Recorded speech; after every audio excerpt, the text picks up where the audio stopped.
আমরা আজ তাজমহল দেখতে যাব।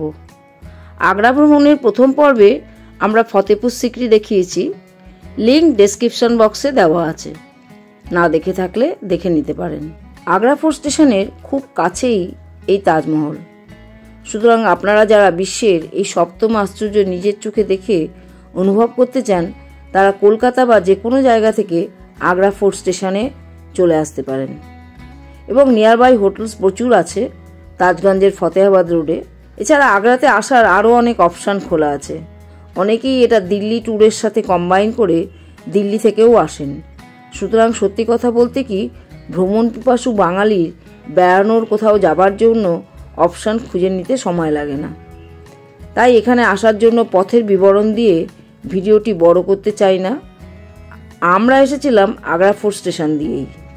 প্রথমে মথুরা বৃন্দাবন ভিজিট করে চলে এসেছি আগ্রাতে তাজগঞ্জের হোটেল সাগরে। এদের অ্যাড্রেস ও কন্ট্যাক্ট নাম্বার ডেসক্রিপশন বক্সে দেওয়া থাকলো। তাহলে চলুন এবার ভিডিওটা শুরু করা যাক।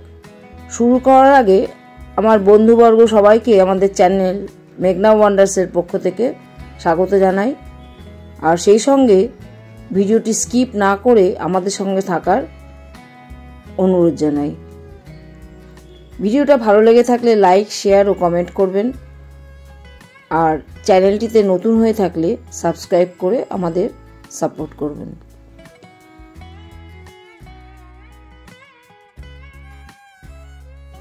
এখন 1:50 বাজছে।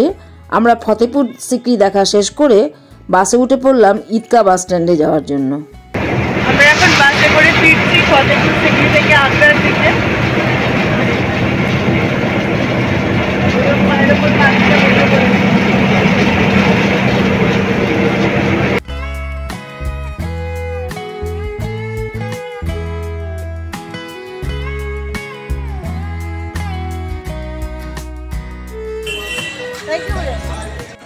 তো আমরা এখন পৌঁছে গেলাম আবার ঈদগাহ বাস স্ট্যান্ডে। ফতেপুর সিক্রি থেকে ফিরে আসলাম।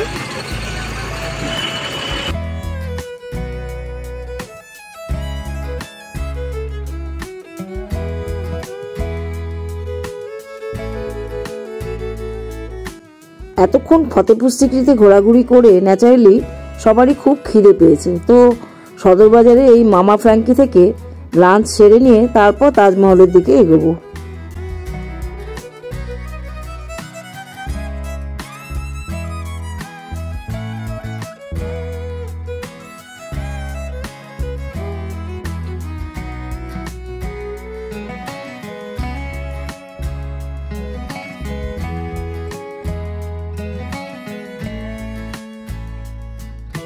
ইতিমধ্যেই 4টে বেজে গেছিল, তাই এখান থেকে অটো করে চলে এলাম। অটোওয়ালা তাজমহলের ওয়েস্ট গেটের দিকে নামিয়ে দিল, আর আমরা পায়ে পায়ে এগিয়ে চললাম টিকিট কাউন্টারের দিকে। টিকিট কাউন্টার থেকে 250 টাকা করে টিকিট কেটে নিলাম। এর মধ্যে 50 টাকা হলো এন্ট্রি ফি, আর মেন মুসোলিয়ামে ঢোকার জন্য হলো 200 টাকা। এরপর লাগেজ রাখার ফ্রি কাউন্টারে লাগেজ রেখে এগিয়ে চললাম ঢোকার গেটের দিকে। ঢোকার গেটে চেকিং হলো, সাথে থাকা সব ব্যাগ। চেকিংয়ের খুব কড়াকড়ি ব্যবস্থা। ক্যামেরা, মোবাইল এসব অ্যালাউড, বাট কোনো ট্রাইপড, মাইক্রোফোন এসব অ্যালাউড নয়।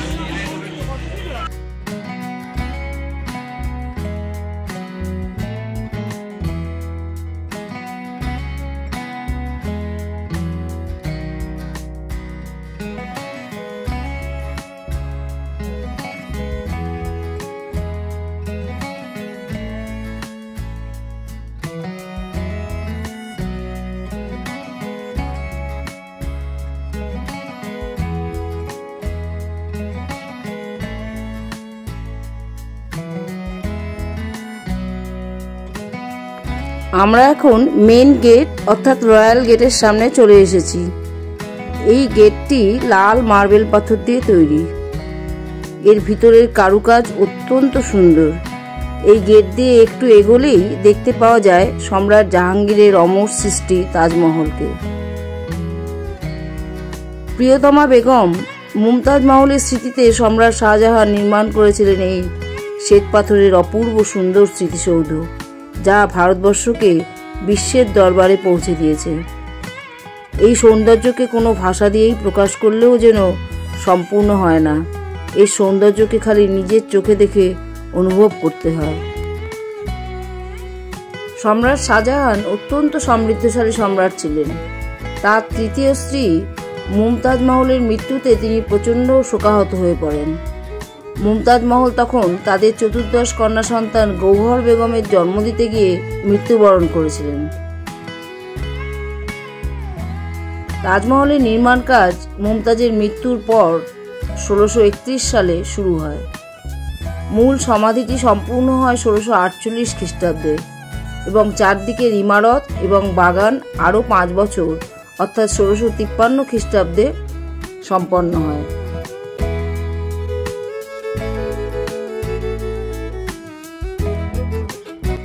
তাই এখানে 16টা বাগান ও 53টি জলের ফোয়ারা আছে। আর রয়্যাল ফটকের উপরের দিকে সামনে 11টি ডোম এবং পিছন দিকে 11টি ডোম, মোট 22টি ডোম আছে। যেহেতু এর নির্মাণ কাজ থেকে শুরু করে পুরোপুরি সম্পন্ন হতে 22 বছর সময় লেগেছে, সুতরাং এগুলি সবই অর্থবহ।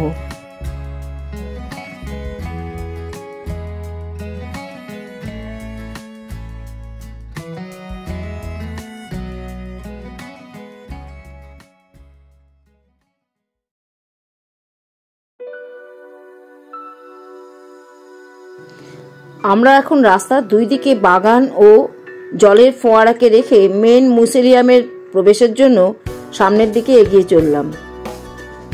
50 টাকার টিকিট কাটলে আপনারা তাজমহলের ভিতরে ঢুকতে পারবেন না, যেখানে শাহজাহান আর মুমতাজের সমাধি রাখা আছে। সেক্ষেত্রে 200 টাকা দিয়ে আবার একটা টিকিট কেটে নিতে হবে। আর ওপরে ওঠার জন্য এখান থেকে শু কভার নিয়ে পরে নিতে হবে। বাম দিকে আছে একটা মসজিদ, এখানে নামাজ পড়া হয় ফ্রাইডে করে। আর ফ্রাইডে করে 2 ঘন্টার জন্য নামাজ পড়ার জন্য তাজমহল খোলা থাকে, কিন্তু পর্যটকদের জন্য ফ্রাইডে তাজমহল সম্পূর্ণ বন্ধ থাকে। ডান দিকে একটা গেস্ট হাউস আছে, যা হুবহু মসজিদের মতো দেখতে।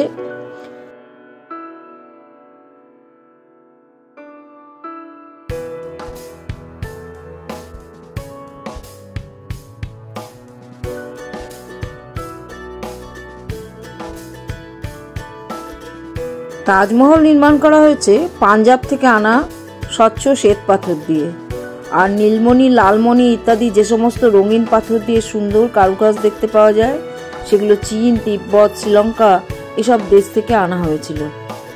ওস্তাদ আহমেদ লাহোরী এখানকার মূল স্থপতি ছিলেন। মেইন মিউজিয়ামের ভিতরে ফটোগ্রাফি অ্যালাউড নয়।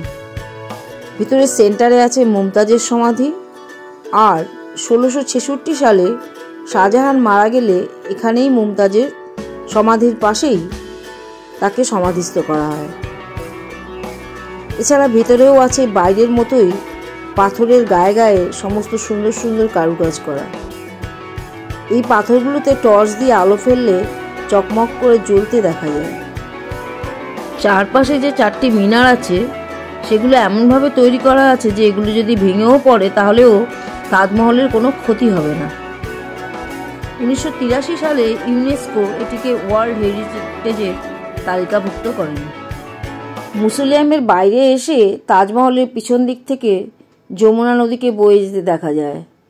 এছাড়া মেহতাব বাগও দেখা যায়, যেখানে শাহজাহানের আরেকটি ব্ল্যাক তাজমহল বানানোর ভাবনা ছিল, এবং এই পরিকল্পনার জন্যই শাহজাহানকে তারই পুত্র ঔরঙ্গজেব বন্দি করে আগ্রা ফোর্টে রেখে দিয়েছিলেন।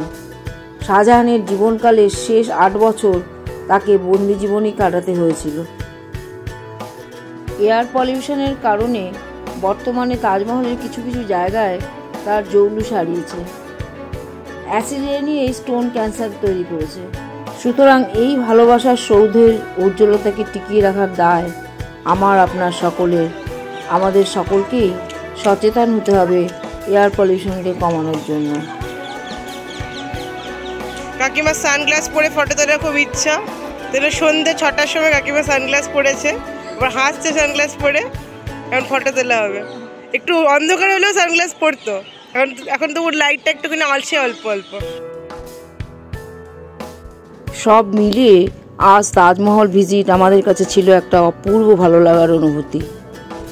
আরও মনে হচ্ছিল সম্রাট শাহজাহান তার এই পত্নীকে যে কতটা ভালোবাসতেন এবং সেই পত্নী বিয়োগে যে কতটাই ব্যথিত হয়েছিলেন তার প্রকাশস্বরূপ বিশ্ব ইতিহাসে যে নিদর্শন রেখে গেছেন তা সকলেরই অনুভব করার মতো।